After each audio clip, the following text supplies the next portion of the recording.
بسم الله الرحمن الرحيم.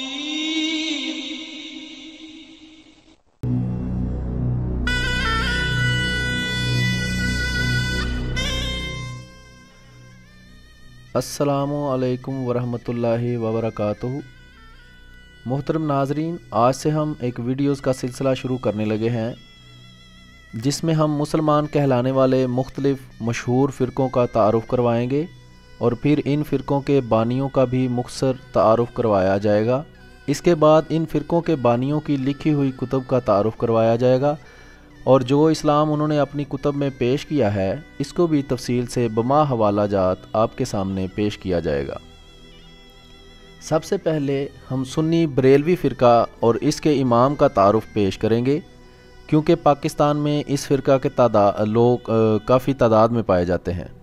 سنی بریلوی فرقہ کے امام احمد رضا خان صاحب کا تعلق انڈیا اتر پردیش کے ایک شہر بریلی سے تھا، جہاں آپ سن 1856 میں پیدا ہوئے، اور اسی شہر کی نسبت سے آپ کو رضا خان بریلوی کہا جاتا ہے اور آپ کے فرقہ کو فرقہ بریلویہ یا بریلوی فرقہ کہا جاتا ہے۔ آپ نے اپنی ساری تعلیم گھر پر ہی حاصل کی اور کسی مدرسہ وغیرہ میں آپ باقاعدہ تعلیم حاصل نہیں کیے ہوئے تھے، اور آپ کے والد نقی علی خان نے آپ کو گھر پر ہی کچھ درسی کتابیں پڑھا دی تھیں، اور اس کا اندازہ آپ کو ہماری بعد میں پیش کی جانے والی تحقیق سے خوب ہوتا رہے گا۔ آپ کے بڑے بڑے کارناموں میں مسلمان کو کافر قرار دینا اور ان کے خلاف گندی اور غلیظ زبان استعمال کرنا اور ان کے اکابر کو برا بلا کہنا شامل ہے۔ ان سب کا ثبوت ہم آپ کو اپنی آنے والی ویڈیوز میں دیتے رہیں گے۔ ان سب خوبیوں کے علاوہ آپ کی ذہنیت کافی بازاری قسم کی تھی، جس کا اندازہ آپ کو ہماری پیش کیے جانے والے حقائق سے ہو جائے گا۔ اس سے آپ کو اندازہ ہو جائے گا کہ ایسا شخص جو اتنی گندی اور گھٹیا ذہنیت کا مالک ہے، وہ امام تو دور کی بات اور مجدد تو دور کی بات ایک شریف انسان کہلانے کے لائق بھی نہیں۔ لیکن کیا کریں، برصغیر میں جہالت کا دورہ ہے، اس لیے ان کے زیادہ تر ماننے والے جاہل مطلق ہیں، جنہوں نے خود ان کی کتب کا مطالعہ نہیں کیا ہوتا، بس نام کے سنی بریلوی ہیں، یہاں تک کہ بعض کو اپنے اس امام کا نام تک نہیں پتہ، اور یہ بھی نہیں پتہ کہ ان کو بریلوی کیوں کہا جاتا ہے۔ بہرحال آج ہم آپ کو صرف مثال کے طور پر بریلوی سنیوں کے امام رضا خان صاحب کی مشہور زمانہ کتاب ملفوظات اعلیٰ حضرت سے کچھ اقتباسات پیش کر کے ان کی ذہنیت آپ کے سامنے رکھیں گے۔ آگے فیصلہ آپ خود ہی کر لیں کہ یہ کتنے بااخلاق اور شریف ذہنیت کے مالک تھے۔ امید ہے اس سے جو بریلوی فرقہ کے جاہل عوام ہے، جنہوں نے ان کے بارے میں پہلے نہیں سنا، ان کو بھی ان کی اصلیت پتہ کرنے میں مدد ملے گی اور وہ اس جہالت اور گندگی سے باہر نکلنے میں کامیاب ہوں گے۔ آئیے دیکھتے ہیں۔ محترم ناظرین، جیسا کہ آپ نے مختصر تعارف سن لیا ہے، تو ہم نے بہت کوشش کی کہ ہم بریلوی فرقہ کی کوئی آفیشیل ویب سائٹ ڈھونڈنے میں کامیاب ہو جائیں، لیکن بہت کوشش کے باوجود کوئی پتہ نہیں چل سکا کہ یہ بریلوی جو ہیں ان کی آفیشیل ویب سائٹ کون سی ہے۔ ہمیں ایک ویب سائٹ ملی ہے جہاں سے ان کی کتب کافی ساری مہیا ہو جاتی ہیں، ساری نہیں لیکن مطلب کچھ مہیا ہو جاتی ہیں۔ آئیں ہم اس پہ آپ کو لے جاتے ہیں۔ یہ وہ ویب سائٹ ہے، اس کا ایڈریس یہاں آپ دیکھ سکتے ہیں، یہ ہے اعلیٰ حضرت .net۔ ٹھیک ہے جی، یہ جو احمد رضا خان بریلوی صاحب ہیں، ان کو بریلوی اعلیٰ حضرت کہتے ہیں۔ حضرت جو ہے وہ نبی کریم صلی اللہ علیہ وسلم کو حضرت کہتے ہیں، لیکن احمد رضا خان بریلوی کو اعلیٰ حضرت کہتے ہیں۔ باقی آپ اندازہ اسے خود ہی کر سکتے ہیں۔ اس میں جب آپ آئیں گے تو یہاں یہ نیچے اردو بکس کا سیکشن ہے، اس پہ جب آپ کلک کریں گے تو یہ ایک لسٹ آ جائے گی۔ اس لسٹ کے اندر سے یہاں آپ یہ آتھر لکھا ہوا ہے، آتھر والی جگہ میں یہاں اعلیٰ حضرت امام احمد رضا خان پہ کلک کر کے یہاں سرچ پہ کلک کریں گے تو یہ آپ کے سامنے احمد رضا خان بریلوی صاحب کی کتب آ جائیں گی۔ اس میں سے تھوڑا سا نیچے آنے سے یہ آپ کو ایک کتاب نظر آ رہی ہے جس کے اوپر لکھا ہوا ہے ملفوظات اعلیٰ حضرت. تو اس کے اوپر آپ یہاں ریڈ ناؤ پہ اگر آپ ڈاؤن لوڈ کرنا چاہیں یہاں سے ڈاؤن لوڈ کر سکتے ہیں، کیونکہ یہ اس ویڈیو کے علاوہ ہم مزید ویڈیوز بھی بنائیں گے جس میں ہم اس کتاب میں پائی جانے والی مزید قابل اعتراض چیزوں کو دکھائیں گے. اس کو بھی اگر آپ تصدیق کرنا چاہیں تو آپ اس کتاب سے کر سکتے ہیں. مختصراً میں آپ کو یہ بھی بتاتا چلوں، پہلے میں اس کو کھولتا ہوں ریڈ ناؤ کرنے کے لیے. یہ وہ کتاب کھل گئی ہے، یہ آپ کو اب پوری نظر آ رہی ہے. تو یہ لکھا ہے ملفوظات اعلیٰ. ملفوظات کہتے ہیں، ملفوظ کہتے ہیں کہ کوئی بندہ ایک بات کہتا ہے، کوئی بندہ کسی سے کوئی سوال کرتا ہے، دوسرا اس کا جواب دیتا ہے، تو وہ سوال جواب کو لکھ لیا جاتا ہے. تو ان لکھے ہوئے سوالن جواباً جو تحریر ہوتی ہے یا کتاب بن جاتی ہے اس کو کہتے ہیں ملفوظات. یہ مختلف لوگوں کے پائے جاتے ہیں، یہ بریلویوں کے امام کے ہیں. اس کو ترتیب دینے والے ہیں مصطفیٰ رضا خان صاحب. یہ میرا خیال ہے جہاں تک یہ احمد رضا خان صاحب کے بیٹے تھے جنہوں نے اس کو ترتیب دیا ہے. اس سے جو باتیں اس کے اندر لکھی ہوئی ہیں وہ بھی مصدقہ ہیں. کوئی یہ نہیں کہہ سکتا کہ یہ جناب اس میں جھوٹ لکھا ہوا ہے، یہ ایسی بات تو کوئی ہوئی نہیں. تو یہ اس لیے بتایا گیا ہے کہ یہ کتاب ان کے بیٹے نے ہی ترتیب دی ہے. اگر اس میں کوئی جھوٹ لکھا ہے تو ان کے بیٹے نے لکھا ہے، وہ اس کا ذمہ دار ہے، ہم اس کے ذمہ دار نہیں. تو ایک مختصر سی بات میں آپ کو اس کے بارے میں بتانے لگا تھا کہ یہ بریلوی جو ہیں ان کی عادت ہے کہ وہ کتابوں میں بے انتہا تحریف کرتے ہیں. جب بھی کسی کتاب پہ کوئی اعتراض ہوتا ہے اگلے ایڈیشن میں وہ کتاب سے وہ تحریر ہی نکال دیتے ہیں. بعض دفعہ کوئی نئی تحریریں اندر ڈال دیتے ہیں، بعض دفعہ تحریر کے اندر جو الفاظ لکھے ہوتے ہیں اس کو بدل دیتے ہیں. تو اس طرح کے کام یہ بریلوی کھلے عام کرتے ہیں کیونکہ جاہل عوام ہے. خاص طور پہ جو بریلوی ہیں وہ زیادہ تر جاہل ہیں، ان کو پتہ ہی نہیں کیا ہو رہا ہے. اگر کوئی تھوڑا بہت پڑھا لکھا ہے بھی جو صرف پڑھ سکتا ہے تو اس کو کیا پتہ کہ یہ کیا ہو رہا ہے کتابوں کے اندر. لیکن وہ کہتے ہیں نا دیکھنے والے بھی قیامت کی نظر رکھتے ہیں. تو بریلوی سوئے ہوئے ہیں لیکن دوسرے لوگ تو نہیں سوئے ہوئے. یہ ملفوظات اعلیٰ حضرت کا ایک ایڈیشن ہے. اس میں آپ کو دکھاتا ہوں، بعد میں آپ کو اس کے کچھ دوسرے ایڈیشن بھی دکھاتا ہوں جس میں خود اعتراف کیا گیا ہے کہ اس میں ہم نے تحریف کی ہوئی ہے. اور یہ دیکھیں، یہ اب اس کے اندر میں آج آپ کو دو عبارات دکھاؤں گا جس سے بریلویوں کے امام احمد رضا خان بریلوی صاحب کی گندی ذہنیت کا پتہ چلے گا. اس کا مختصر تعارف میں کرواؤں کہ ایک تو یہ ہے کہ ایک عبارت یہ ہے، یہ میں آپ کو دکھا دیتا ہوں. یہ عرض ہے یعنی کہ کسی نے سوال کیا ہے کہ رنڈی کو مکان کرایہ پر دینا جائز ہے یا نہیں. رنڈی یعنی وہ عورت جو زنا کرواتی ہے، یعنی جس کا کام ہے، وہ کاروبار ہے اس کا. یہ نہیں کہ کوئی عورت تھی اور وہ اپنے کرائے پہ مکان دے دیا اور بعد میں پتہ چلا کہ یہ بدکار ہے. خود پتہ ہو کہ یہ عورت بدکار ہے، زنا کرواتی ہے، اس کا پیشہ ہے زنا کروانا، اس کو مکان کرایہ پر دینا جائز ہے یا نہیں، یہ پوچھا تھا کسی نے سوال.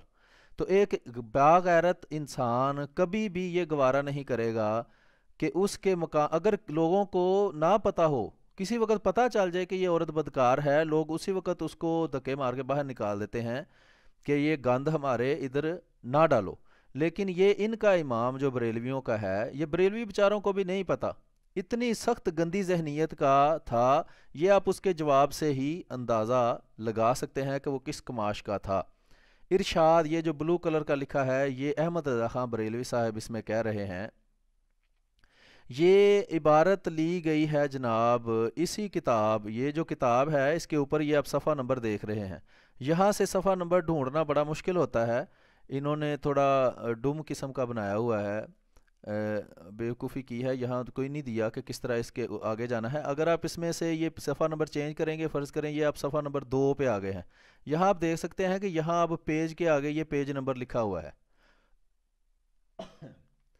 یہاں یہ پیج نمبر آپ دیکھ سکتے ہیں 199 ہے. اگر آپ یہاں سے ڈائریکٹ 199 پہ جانا چاہتے ہیں تو یہاں 199 لکھ کے انٹر کریں گے تو آپ صفحہ نمبر 199 پہ آ جائیں گے. یہاں آپ دیکھ سکتے ہیں پیج نمبر 199 ہے. یہاں بھی آپ دیکھ سکتے ہیں کہ اس وقت پیج نمبر 199 کھلا ہوا ہے. اس کے نیچے یہ وہی سوال ہے کہ رنڈی یعنی کہ ایک زنا کروانے والی عورت کو مکان کرایہ پر دینا کیسا ہے. تو احمد رضا خان بریلوی صاحب اپنی ذہنیت کے مطابق جواب اس کا دیتے ہیں کہ اس کا اس مکان میں رہنا کوئی گناہ نہیں، رہنے کے واسطے مکان کرایہ دینا کوئی گناہ نہیں، باقی رہا اس کا زنا کرنا یہ اس کا فعل ہے، اس کے واسطے یعنی کہ یہ بتا رہے ہیں کہ جائز ہے، دے دو مکان رنڈی کو کرایہ پر، اس میں کوئی مسئلہ نہیں۔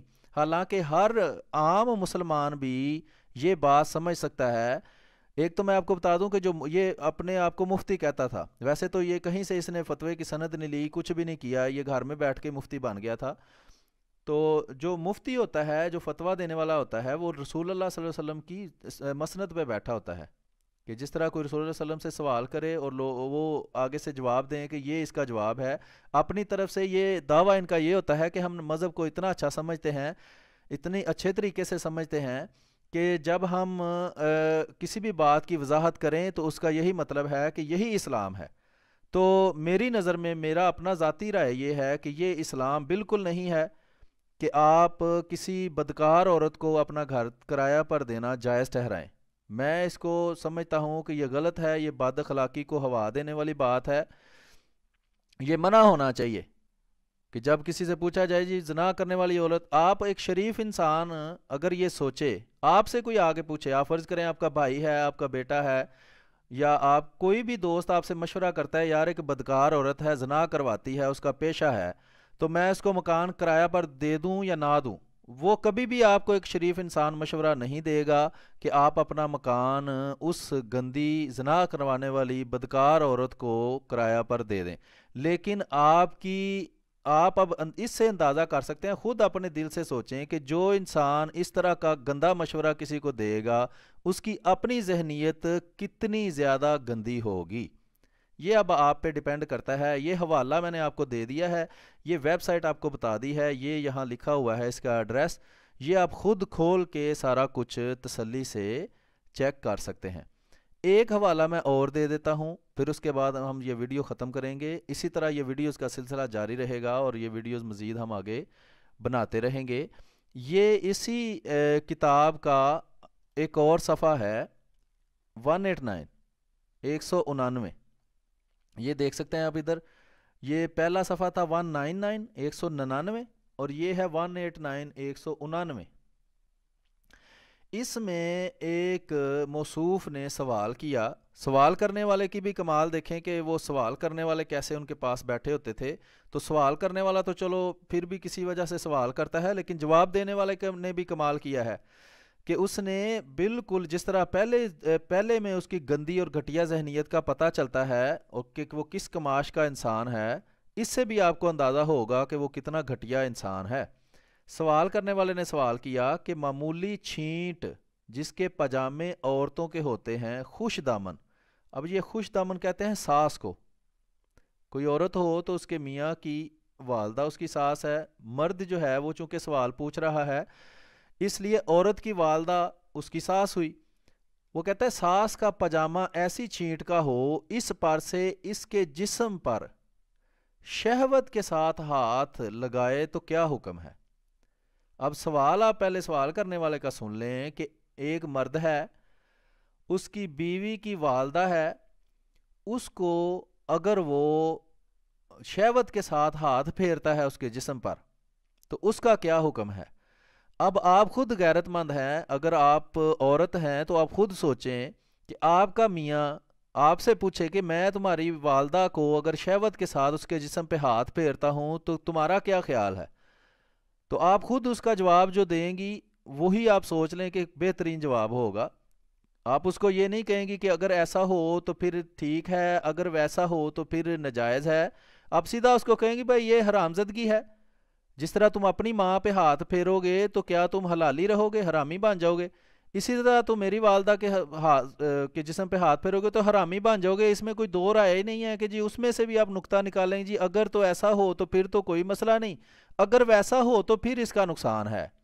یہ اب آپ دیکھیں کہ احمد رضا خان بریلوی صاحب جن کو یہ 14ویں صدی کا مجدد سمجھتے ہیں، مجدد کہتے ہیں جو دین کی تجدید کرتا ہے، اگر دین میں کوئی خرابی پیدا ہو گئی ہو، لوگوں نے اپنی غلط فہمی کی وجہ سے، اپنی کم علمی کی وجہ سے کوئی بات اس میں ایڈ کر لی ہو، تو اس کو وہ ٹھیک کرے، لیکن انہوں نے تو جو چیزیں ٹھیک تھیں ان کو خراب کیا ہے۔ یہ بجائے تجدید کرنے کے انہوں نے تو تخریب کی ہے، یعنی باتوں کو خراب کیا ہے، لوگوں کی ذہنیت کو خراب کیا ہے۔ یہ جو پاکستان میں آپ بدکاری اور بد فعلی اور یہ جو مولوی بریلویوں کے مسجدوں کے اندر بچوں کے ساتھ زیادتی کرتے ہیں، یا چھوٹی چھوٹی بچیوں سے یہ مولوی زیادتیاں کرتے ہیں، اور عام عوام میں بھی اس طرح کی گندگی پھیلی ہوئی ہے، جب اس طرح کے امام کے پیچھے آپ چلیں گے جس کی اپنی ذہنیت اتنی گندی ہے، تو ظاہری بات ہے کہ پھر اس کا نتیجہ پھر آپ کے اوپر بھی اس کا اثر ہوگا۔ تو یہ دکھانے کا مقصد آپ کو یہی ہے کہ آپ جب اس طرح آپ کا رہنما یہ کتنی گندی ذہنیت کا ہوگا تو اس کا اثر آپ پہ پڑے گا۔ تو امید ہے کہ آپ اس طرح کے جو ہے گھٹیا لوگوں سے اپنی جان چھڑوائیں گے اور کوئی اچھا راستہ ڈھونڈیں گے۔ یہ ارشاد سن لیں جی، جواب سوال آپ نے سن لیا ہے کہ اگر اپنی ساس کی جسم پر شہوت کے ساتھ ہاتھ پھیریں تو کیا ہے؟ وہ کہتا ہے اگر ایسا کپڑا ہے کہ حرارت جسم کی معلوم نہ ہو تب تو نہیں، یعنی کہ اگر جسم کی شہوت کے ساتھ ہاتھ پھیرتے وقت گرمی محسوس نہیں ہوتی تب تو کوئی مسئلہ نہیں ہے، ٹھیک ہے جی۔ یہ احمد رضا خان بریلوی صاحب جو بریلویوں کے امام ہیں سنیوں کے، چونکہ یہ زیادہ تر جاہل ہیں، اور جو تھوڑے بہت بیچار کسی اسکول میں پڑھے ہوتے ہیں جو اردو پڑھ سکتے ہیں یا جو پڑھنے کا سلیقہ رکھتے ہیں، ان کو بھی ان کتابوں تک رسائی نہیں ہے۔ اگر یہ کتاب ان کو مل بھی جائے تو اس کی آپ کو سمجھ نہیں آنی، ایک ایڈیشن میں یہ عبارت ہوگی، دوسری میں غائب کر دیں گے، تیسری میں پھر ہوگی، چوتھی میں پھر ایک کوئی دوسری عبارت غائب کر دیں گے، تو اس لیے عوام تک یہ بات پہنچنے نہیں دیتے۔ اور جب بھی یہ مسجدوں میں ممبروں پر کرتے ہیں ان کی تعریفیں کریں گے، جی دیکھیں جی فلانی نعت انہوں نے لکھ دی تھی، دیکھیں جی یہ دیکھیں جی 1000 کتابیں انہوں نے لکھ دی، جو جھوٹوں کے پلندے ہیں، جو میں بعد والی ویڈیو میں ہم آپ کو ثابت کریں گے۔ کہتے ہیں اگر جسم میں مرد اپنی ساس کے جسم پر ہاتھ پھیرے اور جسم کی گرمی محسوس نہ ہو پھر تو کوئی مسئلہ نہیں ہے، لیکن اگر گرمی محسوس ہو جائے تو پھر یہ حرمت مساحرت ثابت ہو جائے گی۔